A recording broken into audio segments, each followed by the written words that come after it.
اور کہ دنیا بھر کے یہود اصبہان کے علاقے یا اصفہان کے علاقے یہودیہ میں آباد ہو جائیں گے،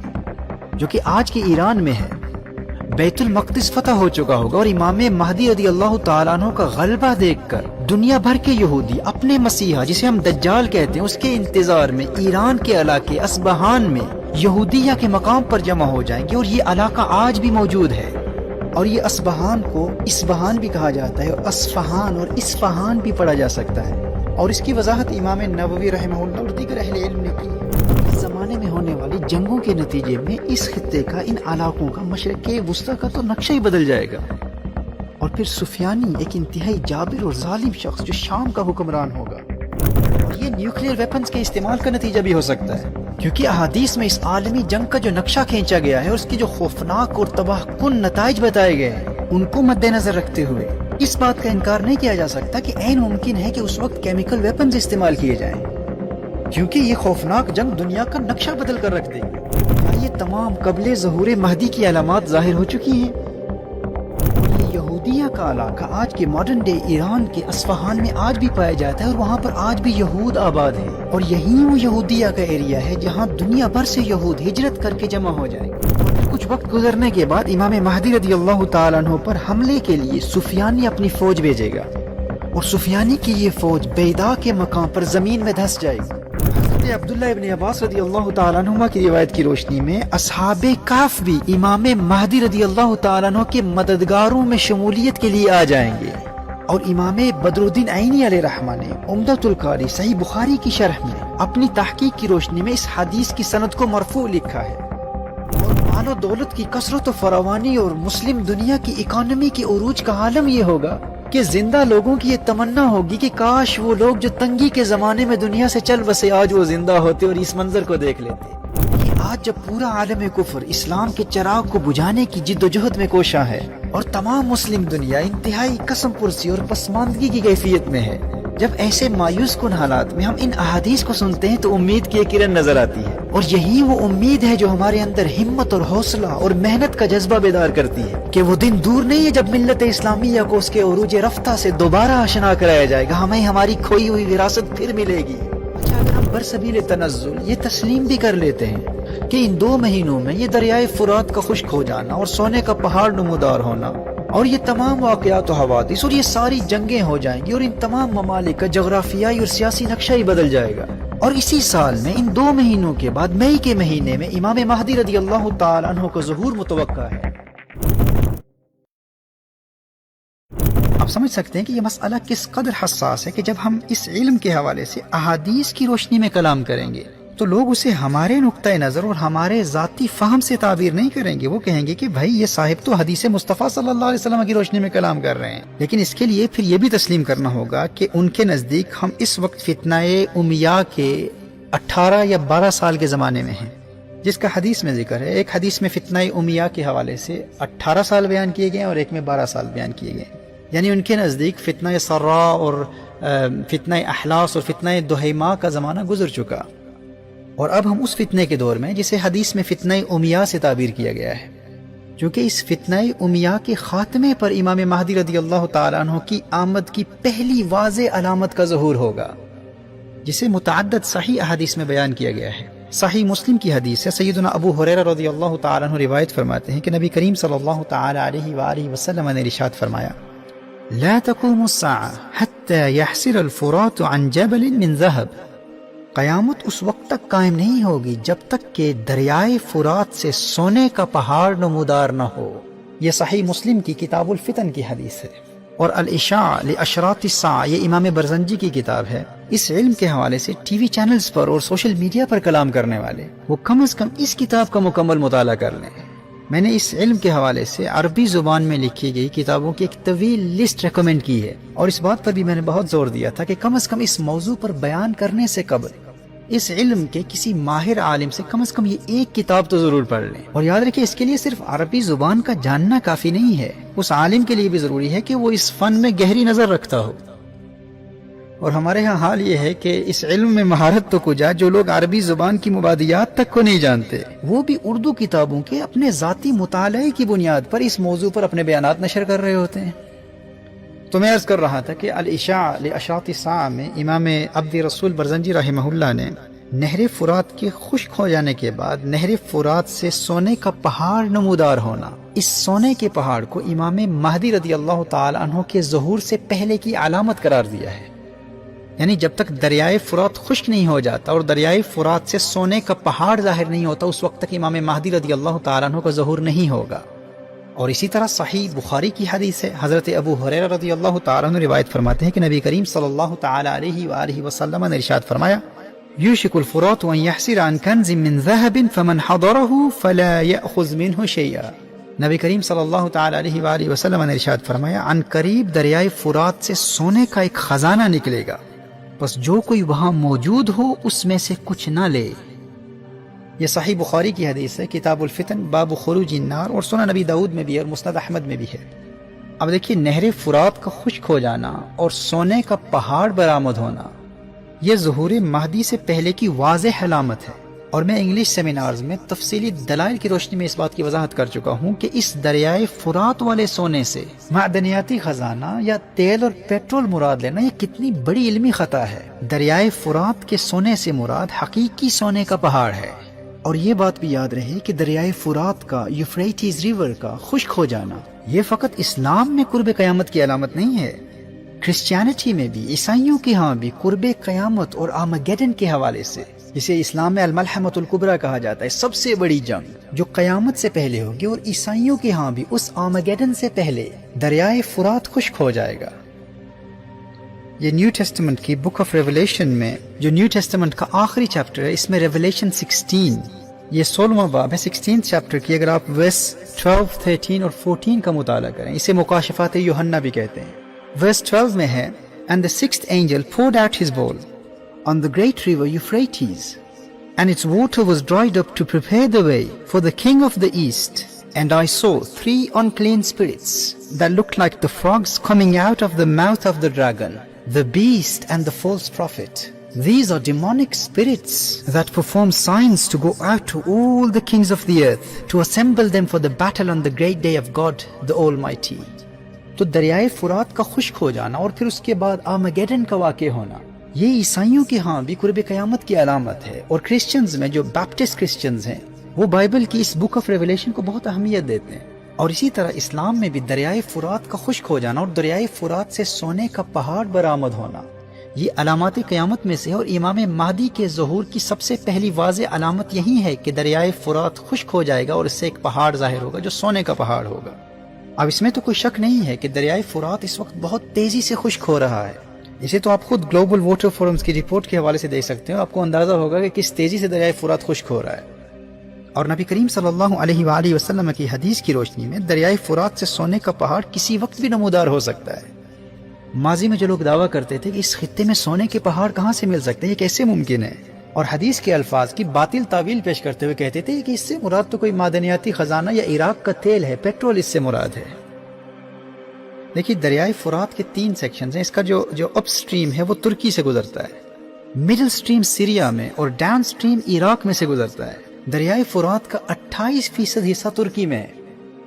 ابھی جب ریسنٹلی حال ہی میں ترکی میں سونا برآمد ہوا تو بہت بڑے بڑے دعوے کرنے والے، حالانکہ وہ دوسری جانب تھا، لیکن لوگوں کے انداز بدل گئے. بڑی رونت سے احادیث پر تنقید کرنے والوں کے تیور بدل گئے. حالانکہ ہم ہرگز یہ دعویٰ نہیں کرتے کہ ترکی کا وہ سونا وہی دریائے فرات کا سونا ہے جس کا ذکر قرب قیامت کے حوالے سے حدیث مصطفیٰ صلی اللہ علیہ وآلہ وسلم میں آیا ہے. یعنی وہ سونا جو ظہور امام مہدی کی ایک واضح علامت ہے.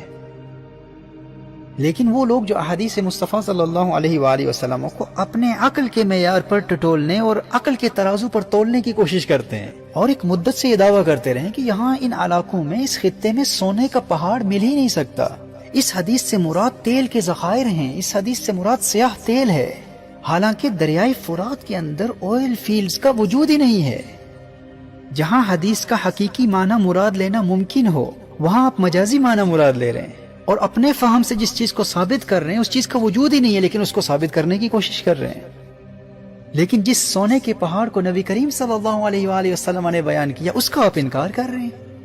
اور ایک عرصے تک حدیث مصطفیٰ صلی اللہ علیہ وآلہ وسلم کے حقیقی معنی کا فقط اس لیے انکار کرتے رہے کیونکہ آپ کے نزدیک وہاں سونا مل ہی نہیں سکتا. اور یاد رکھیے گا کہ جس زمانے میں بھی یہ سونے کا پہاڑ دریائے فرات سے برآمد ہوگا، اس کے فوراً بعد امام مہدی کا ظہور نہیں ہو جائے گا۔ میں آگے چل کر حدیث کی روشنی میں وضاحت کروں گا کہ دریائے فرات سے سونے کا پہاڑ جب ظاہر ہوگا تو اس کے بعد ایک خانہ جنگی کی کیفیت پیدا ہو جائے گی، سول وار شروع ہو جائے گا، اور اس خطے میں آنے والے بحرانوں کی اصل وجہ یہی سونا ہوگا۔ لوگ اس سونے کو حاصل کرنے کے لیے آپس میں لڑیں گے، بہت بڑی تباہ کن جنگ ہوگی، ایک خلیفہ کی، ایک بادشاہ کی موت ہوگی۔ اسی خزانے کے حصول کی خاطر آپس میں جنگ کرتے ہوئے 3 شہزادوں کی موت واقع ہو جائے گی۔ اور یاد رکھیے کہ امام مہدی رضی اللہ تعالیٰ عنہ اس جنگ میں خود شامل نہیں ہوں گے۔ دریائے فرات کے سونے کی بنیاد پر کی گئی جنگ میں امام مہدی رضی اللہ تعالیٰ عنہ شریک نہیں ہوں گے۔ ابھی ان کے ظہور کا اعلان نہیں ہوا ہوگا، ابھی ان کی بیعت کا سلسلہ شروع نہیں ہوا ہوگا۔ اور پھر وہ وقت آئے گا جب رمضان المبارک کی پہلی رات چاند گرہن اور پھر دوپہر کو سورج گرہن ہوگا، اور ماہ رمضان میں چاند گرہن بھی 2 مرتبہ ہوگا۔ اور جب سے زمین و آسمان کی تخلیق ہوئی اس سے پہلے ایسا کبھی نہیں ہوا۔ اور پھر اسی دوران النفس الزکیہ جیسے پارسا انتہائی نیک شخص کو شہید کر دیا جائے گا۔ اور یاد رکھیے یہ وہ النفس الزکیہ نہیں ہے جنہیں عباسی خلیفہ المنصور کے دور میں شہید کیا گیا تھا، کیونکہ مصنف ابن ابی شیبہ کی روایت کے مطابق النفس الزکیہ کی شہادت کے بعد لوگ امام مہدی رضی اللہ تعالیٰ عنہ کی بارگاہ میں حاضر ہوں گے۔ یہ نفس زکیہ امام مہدی رضی اللہ تعالیٰ عنہ کے زمانے میں ہوں گے، اور اس زمانے میں ہونے والی جنگوں کے نتیجے میں اس خطے کا، ان علاقوں کا، مشرق وسطیٰ کا تو نقشہ ہی بدل جائے گا۔ اور پھر سفیانی ایک انتہائی جابر اور ظالم شخص جو شام کا حکمران ہوگا، اور ایسا فاسق و فاجر شخص ہوگا کہ علی الاعلان اوپنلی شراب پیے گا اور جامع مسجد دمشق کے اندر اوپنلی زنا کرے گا۔ اور اس سفیانی کو جب امام مہدی رضی اللہ تعالیٰ عنہ کی آمد کا علم ہوگا تو یہ امام مہدی رضی اللہ تعالیٰ عنہ پر حملے کے لیے اپنی فوج روانہ کرے گا۔ اور ہمارے محترم نے جو سفیانی کے حوالے سے ایک عجیب بات کر دی کہ سفیانی کے متعلق جو احادیث آئی ہیں وہ ہماری سمجھ میں نہیں آتی کہ وہ یزید کی اولاد میں سے کیسے ہوگا، تو اس بات کی بھی وضاحت کر دوں کہ یہ جو سفیانی ہے یہ اس یزید کی اولاد میں سے نہیں ہے جس کا ذکر آپ کر رہے ہیں۔ حضرت امیر معاویہ کے بیٹے یزید کی اولاد سے نہیں ہوگا، یہ سفیانی خالد بن یزید بن ابی سفیان کی اولاد میں سے ہوگا، یعنی حضرت ابو سفیان کے بیٹے یزید کے بیٹے خالد کی اولاد میں سے ہوگا۔ یہ وہی خالد ہیں جو بہت بڑے مسلم سائنسدان ہو گزرے ہیں، اور یہ حضرت ابو سفیان کے پوتے ہیں۔ یہ سفیانی حضرت امیر معاویہ رضی اللہ تعالیٰ عنہ کے بیٹے یزید کی اولاد میں سے نہیں ہے، یہ حضرت امیر معاویہ کے بھائی یزید کی اولاد میں سے ہے۔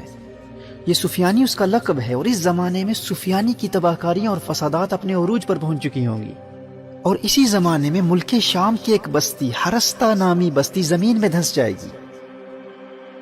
اور یہ تمام واقعات امام مہدی رضی اللہ تعالیٰ عنہ کے ظہور سے پہلے کے ہیں، یہ تمام علامات ہیں ظہور مہدی رضی اللہ تعالیٰ عنہ کی۔ سارے واقعات ہمیں مد نظر رکھنے ہوں گے۔ کیا یہ تمام قبل ظہور مہدی کی علامات ظاہر ہو چکی ہیں؟ اور کیا ان آنے والے 2 مہینوں میں ان تمام علامات کا ظاہر ہونا ممکن ہے؟ اور یاد رکھیے گا کہ ظہور امام مہدی رضی اللہ تعالیٰ عنہ سے پہلے یہ فتنے اس قدر شدت پکڑ جائیں گے کہ نعیم بن حماد نے حضرت سعید بن مسیب رضی اللہ تعالیٰ عنہ کا فرمان نقل کیا ہے کہ شام میں اتنے فتنے برپا ہوں گے کہ ایک مقام پر جو ہی فتنہ ختم ہوگا دوسرے مقام پر شروع ہو جائے گا۔ فرمایا اسی دوران فَلَا تَتَنَاهَا حَتَّى يُنَادِي مُنَادٍ مِّنَ السَّمَاءِ إِنَّ أَمِيرَكُمْ فُلَانٍ۔ اس وقت تک یہ فتنے رکیں گے نہیں جب تک آسمان سے ایک منادی کی ندا نہ آ جائے کہ تمہارا امیر فلاں ہے۔ یعنی امام مہدی رضی اللہ تعالیٰ عنہ کی آمد ہو چکی ہے، ان کا ظہور ہو چکا ہے۔ یہ حدیث نعیم بن حماد کی کتاب الفتن میں ہے جو امام بخاری اور امام مسلم کے استاد ہیں، اور دوسری روایت میں ہے کہ آسمان سے یہ آواز آئے گی ھذا خلیفۃ اللہ المہدی فاسمعوا له واطیعوه۔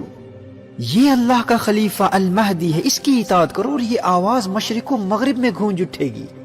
اور اس آواز کی گونج ایسی ہوگی کہ سونے والے بیدار ہو جائیں گے، اس آواز کو سن کر سونے والے اٹھ کھڑے ہوں گے۔ اور امام مہدی مدینہ منورہ میں ہوں گے، اور مدینہ منورہ سے مکہ مکرمہ پہنچ کر اقتدار سنبھالیں گے۔ اور پھر کچھ وقت گزرنے کے بعد امام مہدی رضی اللہ تعالیٰ عنہ پر حملے کے لیے سفیانی اپنی فوج بھیجے گا، اور سفیانی کی یہ فوج بیدا کے مقام پر زمین میں دھس جائے گی۔ اب چونکہ سفیانی کی اس فوج کا زمین میں دھس جانا امام مہدی کے ظہور کی علامات میں سے ایک واضح علامت ہے، اہل علم نے احادیث کی روشنی میں اس علامت کو ظہور مہدی کی ایک بڑی اور واضح علامات میں شمار کیا ہے۔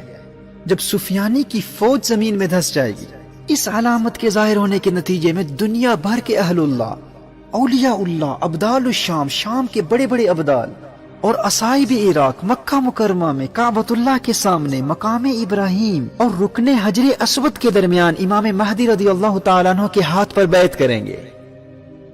اور حضرت عبداللہ ابن عباس رضی اللہ تعالیٰ عنہما کی روایت کی روشنی میں اصحاب کہف بھی امام مہدی رضی اللہ تعالیٰ عنہ کے مددگاروں میں شمولیت کے لیے آ جائیں گے۔ اور امام بدر الدین عینی علیہ رحمہ نے عمدۃ القاری صحیح بخاری کی شرح میں اپنی تحقیق کی روشنی میں اس حدیث کی سند کو مرفوع لکھا ہے۔ اور آگے چل کر دجالی فتنوں کے مقابلوں کی تیاری کے حوالے سے میں کلام کروں گا کہ کس طرح ہم اپنے آپ کو تیار کر سکتے ہیں۔ اگر ہم اس وقت زندہ ہوئے یا ہماری اولادیں اس وقت موجود ہوں تو دجالی فتنوں سے بچنے کے حوالے سے ہماری حفاظت کے لیے روحانی اور مسنون طریقے کیا ہیں۔ اس ضمن میں سورۃ الکہف کی اہمیت اور سورۃ الکہف اور اصحاب کہف کا جو آپس میں باہمی ربط ہے، اس پر انشاءاللہ آگے چل کر تفصیل سے کلام کروں گا۔ تو میں امام مہدی رضی اللہ تعالیٰ عنہ کے ظہور سے پہلے کی اور بعد کی چند بڑی واضح علامات پر کلام کر رہا تھا۔ اسی طرح منصور جو کہ اہل بیت میں سے ہوں گے اور ان کا لقب الحارث ہوگا، اور اہل علم کے نزدیک یہ منصور امام مہدی رضی اللہ تعالیٰ عنہ کے بھائی یا چچا زاد ہوں گے، اور ان کی دائیں ہتھیلی پر ایک سیاہ تل ہوگا، اور وہ اس وقت مشرق کے آخری کونے میں ہوں گے اور اہل خراسان کے ساتھ مل کر امام مہدی کے حق میں سفیانی سے براہ راست مقابلہ کریں گے۔ اب اس چچا زاد بھائی کے حوالے سے روایات میں بہت اختلاف ہے، آگے چل کر میں اس کی وضاحت کروں گا۔ اچھا دیکھیے، سفیانی کی فوج جب اللہ کے عذاب کا شکار ہو کر زمین میں دھس جائے گی، اس کے بعد کے زمانے میں جب اہل اللہ امام مہدی کے ہاتھ پر بیعت کر چکے ہوں گے اور عام مسلمان بھی امام مہدی رضی اللہ تعالیٰ عنہ کے ہاتھ پر بیعت ہو چکے ہوں گے، پھر وہ وقت آئے گا جب امام مہدی رضی اللہ تعالیٰ عنہ سفیانی سے جنگ کے لیے روانہ ہو کر حد شام تک سفر کریں گے، اور سفیانی کو گرفتار کر کے امام مہدی رضی اللہ تعالیٰ عنہ کی بارگاہ میں لایا جائے گا، اور امام مہدی رضی اللہ تعالیٰ عنہ سفیانی کو قتل کریں گے، اور یہاں امام مہدی رضی اللہ تعالیٰ عنہ کے ذریعے سفیانی کی تباہ کاریوں، فسادات اور ظلم و ستم کا سلسلہ ختم ہو جائے گا۔ اور پھر دنیا یہ نظارہ بھی دیکھے گی کہ زمین اپنے جگر کے ٹکڑے سونے کے ستونوں کی طرح ظاہر کرے گی۔ کعبۃ اللہ میں جو خزانہ مدفون ہے، امام مہدی رضی اللہ تعالیٰ عنہ اسے نکال کر فی سبیل اللہ تقسیم کریں گے۔ امام مہدی کثرت سے لوگوں میں سونا اور چاندی تقسیم کریں گے، اور لوگ اس قدر دولت مند ہو جائیں گے کہ کسی کو کسی چیز کی حاجت نہیں ہوگی۔ عوام میں استغنا اور بے نیازی اور زمین کی برکات کا عالم یہ ہوگا کہ خشک لکڑی خشک زمین میں بوئی جائے گی تو وہ سبز ٹہنی بن کر پتوں سمیت نمودار ہوگی، اور مال و دولت کی کثرت و فراوانی اور مسلم دنیا کی اکانومی کی عروج کا عالم یہ ہوگا کہ زندہ لوگوں کی یہ تمنا ہوگی کہ کاش وہ لوگ جو تنگی کے زمانے میں دنیا سے چل بسے آج وہ زندہ ہوتے اور اس منظر کو دیکھ لیتے۔ اللہ اکبر۔ دیکھیے، آج جب پورا عالم کفر اسلام کے چراغ کو بجھانے کی جد و جہد میں کوشاں ہے اور تمام مسلم دنیا انتہائی قسم پرسی اور پسماندگی کی کیفیت میں ہے، جب ایسے مایوس کن حالات میں ہم ان احادیث کو سنتے ہیں تو امید کی ایک کرن نظر آتی ہے، اور یہی وہ امید ہے جو ہمارے اندر ہمت اور حوصلہ اور محنت کا جذبہ بیدار کرتی ہے کہ وہ دن دور نہیں ہے جب ملت اسلامیہ کو اس کے عروج رفتہ سے دوبارہ آشنا کرایا جائے گا، ہمیں ہماری کھوئی ہوئی وراثت پھر ملے گی۔ جامع ترمذی کی حدیث ہے، فرمایا لا تذهب الدنيا حتى يملك العرب رجل من اہل بیتی۔ سبحان اللہ، فرمایا یہ دنیا اس وقت تک ختم نہیں ہوگی جب تک میرے اہل بیت سے ایک مرد عربوں کا حاکم نہ بن جائے۔ اور سنن نبی داؤد کی حدیث ہے، فرمایا اللہ جل وعلا مجھ سے یا میرے اہل بیت سے ایک مرد کو بھیجے گا، یملأ الارض قسطا وعدلا كما ملئت ظلما وجورا، جو زمین کو عدل و انصاف سے ایسے بھر دے گا جیسے یہ زمین ظلم اور جور سے بھری ہوئی ہے۔ اور سنن نبی داؤد ہی کی ایک اور حدیث ہے، فرمایا المہدی من عترتی من ولد فاطمہ، وہ کون ہوگا جو دنیا کا نقشہ بدل دے گا؟ فرمایا یہ مہدی میری عطرت سے، میری فاطمہ کی اولاد سے ہوگا۔ سبحان اللہ۔ یاد رکھنا، وہ مرد مجاہد جو آج کے اس مفلسی، غربت، قسم پرسی، پسماندگی اور ظلم و ستم کے زمانے کو عدل و انصاف، امن و آشتی، محبت اور رواداری، دولت اور خوشحالی کے زمانے میں بدل دے گا، وہ کون ہوگا؟ وہ فاطمہ تو زہرا کی اولاد میں سے ہوگا، اس کی رگوں میں میرے آقا کا خون دوڑ رہا ہوگا۔ اور امام برزنجی نے الاشاع لاشراط الساعہ میں لکھا ہے کہ یہ وہ دور ہوگا جب آل محمد سے بغض رکھنے والے دنیا سے مٹ جائیں گے، تمام مخلوق اس زمانے میں آل محمد سے محبت کرنے والی ہوگی۔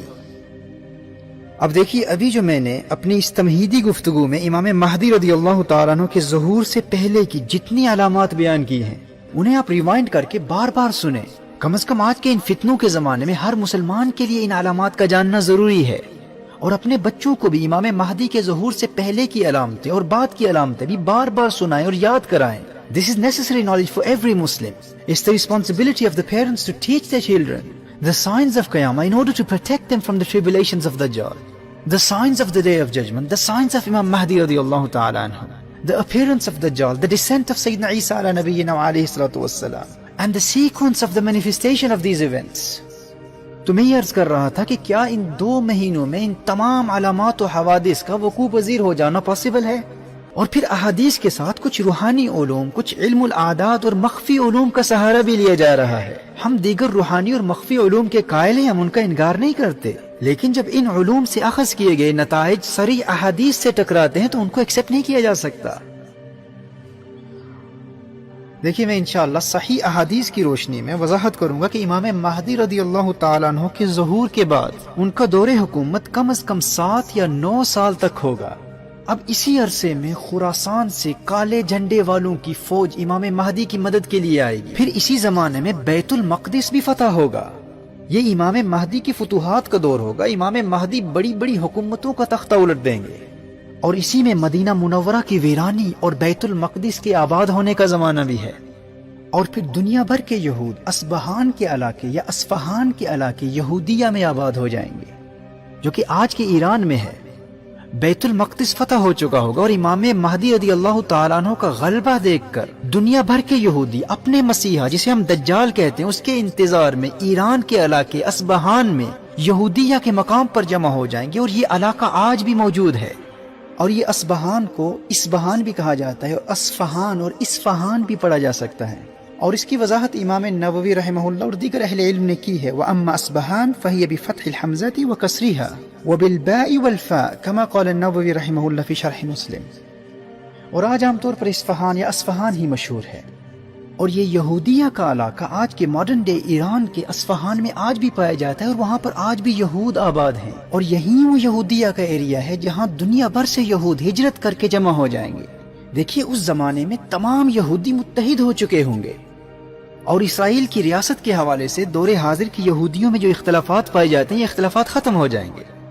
آج کے زائنسٹ یہود اور آرتھوڈکس یہود آپس میں متحد ہو جائیں گے،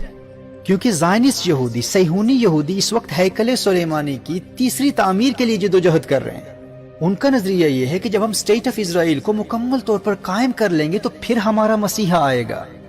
جبکہ آرتھوڈکس جوز، آرتھوڈکس یہود، ان کا یہ دعویٰ ہے کہ جب ہمارا مسیحا آ جائے گا تو وہ خود آ کر ہمیں ہمارا حق دلوائے گا اور ہمیں اس ریاست میں آباد کرے گا. تو یاد رکھیے، خروج دجال کے زمانے میں یہ سارے متحد ہو جائیں گے، کیونکہ پھر آرتھوڈکس یہود بھی کہیں گے کہ ہمارا مسیحا تو آ چکا ہے، کیونکہ بیت المقدس فتح ہو چکا ہے. امام مہدی رضی اللہ تعالیٰ عنہ نے اقتدار سنبھال لیا ہے. اب وہ اپنے نظریات کے مطابق اپنے مسیحا کے ساتھ مل کر سارے متحد ہو کر یروشلم کے حصول کی جدوجہد کریں گے. اور اس زمانے میں یہ تمام روایت پسند یہودی اور تمام صہیونی، تمام زائنسٹ اور آرتھوڈکس یہود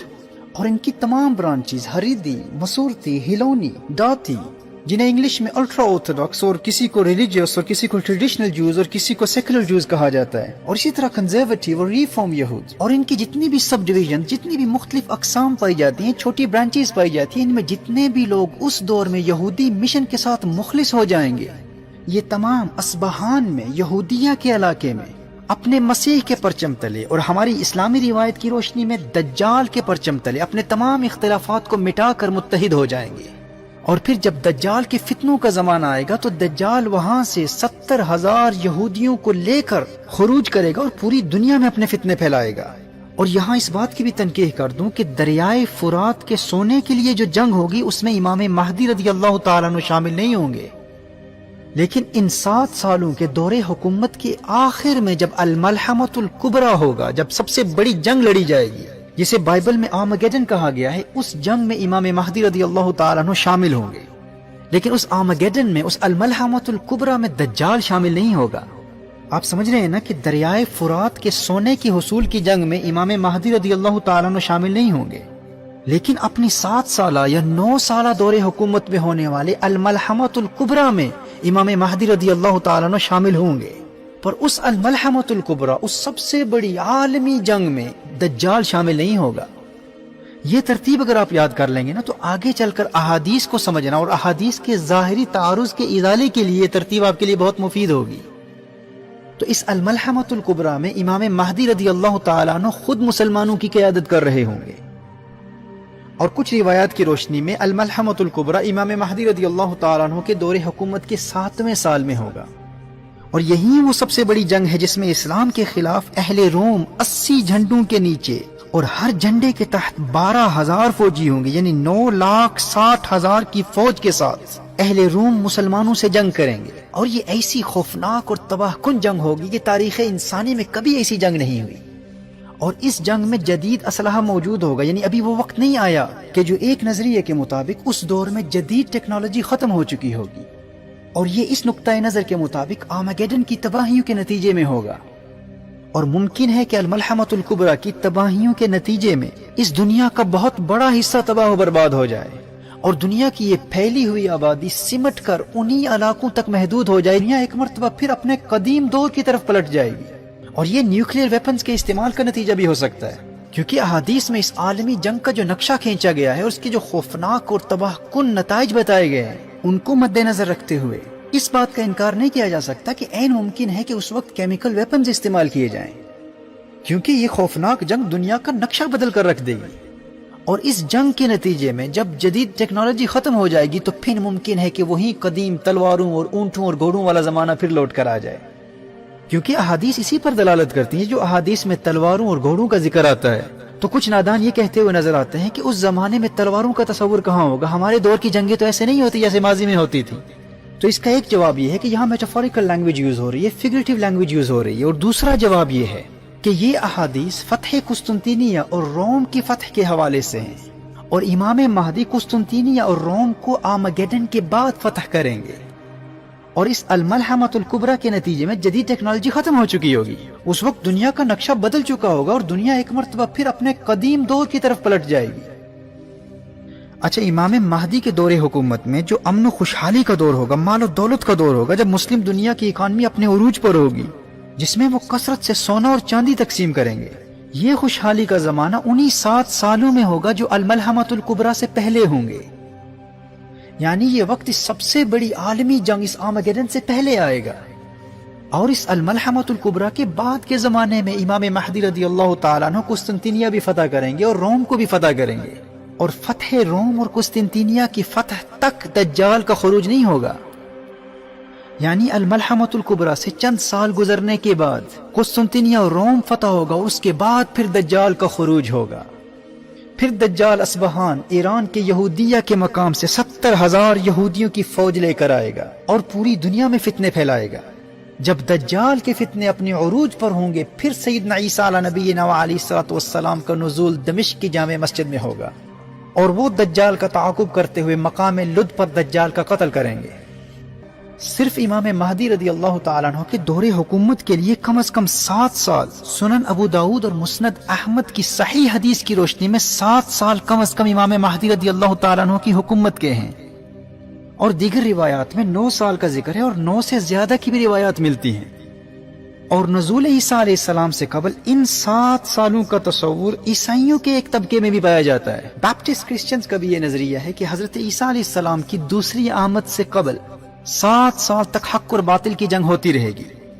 وہ اسے بائبل کے آخری چیپٹر بک آف ریویلیشن سے ثابت کرتے ہیں، اور بائبل کی اس نیو ٹیسٹمنٹ کی بک آف ریویلیشن کے حوالے سے میں آج کی اس گفتگو میں پہلے بھی بیان کر چکا ہوں۔ بیپٹسٹ کرسچنز کا یہ نظریہ ہے کہ حضرت عیسیٰ علیہ السلام کی دوسری آمد سے قبل 7 سال تک حق کی قوتوں اور دجال کی قوتوں کے مابین جنگ ہوتی رہے گی۔ بیپٹسٹ کرسچنز کے نزدیک اس 7 سال کے معرکہ خیر و شر کے بعد حضرت عیسیٰ علیہ السلام کا نزول ہوگا، اور پھر وہ آ کر اینٹی کرائسٹ کو، دجال کو قتل کریں گے۔ اور ہم مسلمانوں کے نزدیک صحیح احادیث کی روشنی میں یہ 7 سال کا دور امام مہدی کی حکومت کا دور ہوگا، اور جیسے میں نے کہا کہ 9 سال کا ذکر بھی ہے، اور کچھ روایات میں 9 سال سے بھی زیادہ مدت کا ذکر ہے، اور ان کے ظہور کی جتنی علامتیں میں بیان کر چکا ہوں، جن کے متعلق میں پہلے بھی کہہ چکا ہوں کہ ان کو بار بار سنیے گا تاکہ آپ کو یہ ذہن نشین ہو جائیں۔ اگر آپ پھر سنیں گے تو آپ کو اندازہ ہوگا کہ ان 2 مہینوں میں ان تمام علامتوں کا ظاہر ہو جانا بہت مشکل ہے، لیکن اگر ہم اس کو تسلیم بھی کر لیں تو پھر بھی حضرت عیسیٰ علیہ السلام کے نزول تک کے زمانے کے لیے کم از کم 10-12 سال تو لگیں گے نا. اور یہ بھی کم از کم مدت بیان کر رہا ہوں، کم از کم 7 سال امام مہدی کا دور حکومت، پھر آرمگیڈن کا واقع ہونا، پھر 61 سالی کا زمانہ، پھر 3 سالوں کا گزر جانا، پھر قسطنطنیہ کا فتح ہونا، پھر روم کا فتح ہونا، پھر دجال کا خروج، پھر دجال کے فتنوں کا زمانہ، پھر سیدنا عیسیٰ علیہ نبینا علیہ الصلوۃ والسلام کا نزول ہوگا. آپ کی آسانی کے لیے میں نے جو احادیث مصطفیٰ صلی اللہ علیہ وآلہ وسلم کی روشنی میں قیامت کی علامات کی ترتیب کا جو نقشہ کھینچا ہے، جسے میں نے ایک ایکرونیم، ایک مخفف کی صورت میں آپ کی بارگاہ میں پیش کیا ہے. پہلے آپ آخر الزمان کی ان 4 پہلی علامتوں کی ترتیب کو تو سمجھ لیں، اسے ذہن نشین کر لیں، پھر آگے چل کر ہم مزید دلائل سے وضاحت کریں گے. جیسے میں نے آج کی گفتگو کے آغاز میں آپ کو بتایا کہ لفظ مدعی یاد کر لیں. میم سے مہدی، دال سے دجال، عین سے عیسیٰ، یہ سے یاجوج ماجوج. مدعی، سب سے پہلے امام مہدی آئیں گے، پھر دجال آئے گا، پھر حضرت عیسیٰ علیہ نبینا علیہ الصلوۃ والسلام آئیں گے، پھر آخر میں یاجوج ماجوج کا خروج ہوگا. پہلے آپ ان 4 کی ترتیب کو یاد کر لیں، اور پھر ہر ایک سے پہلے کی علامات، اور پھر ہر ایک سے پہلے کی اور بعد کی بڑی بڑی علامات ہیں، اور پھر ان 4 کے بعد وہ بڑی علامات قیامت ہیں جنہیں میں نے گفتگو کے بالکل آغاز میں بیان کیا تھا، اور آگے چل کر مزید تفصیل سے ان پر بھی کلام ہوگا. ابھی تک جو میں نے گفتگو کی ہے، اس میں فقط کسی ایک نظریے یا کسی ایک اسکالر کے موقف کا جواب نہیں دیا، بلکہ مختلف علماء، اسپیکرز یا ٹی وی اینکرز یا سوشل میڈیا کے ذریعے جن اسکالرز کے نظریات اس فن کے حوالے سے عام ہیں اور ہمیں ان سے اتفاق نہیں ہے اور ہم ان سے علمی اختلاف رکھتے ہیں، بغیر کسی کا نام لیے ایسے متعدد علماء اور اسپیکرز کی آراء کا جواب اس مختصر گفتگو میں ابھی تک دیا جا چکا ہے، جس کا فائدہ یہ ہوگا کہ جو لوگ اس علم سے بالکل ناآشنا ہیں، ان کی آسانی کے لیے علامات قیامت کے حوالے سے ان تمام واقعات و حوادث کی ایک بہت آسان ترتیب بیان کر دی گئی ہے، جس سے ہر ایک فائدہ اٹھا سکتا ہے، اور دیگر علمی ابحاث جن کے حوالے سے لوگ ایک ذہنی ارتباک اور ایک فکری تشویش کا شکار رہتے ہیں، ان کی غلط فہمیوں کا بھی ازالہ ہو جائے گا. اب جب آپ کے ذہن میں علامات قیامت کی ترتیب کا ایک اجمالی خاکہ اور معلومات کا اچھا خاصا ذخیرہ جمع ہو چکا ہے، اب آئیے ہم آگے بڑھتے ہیں اور احادیث مصطفیٰ صلی اللہ علیہ وآلہ وسلم کے حوالے سے صریح دلائل کی روشنی میں اس فن پر کلام کرتے ہیں.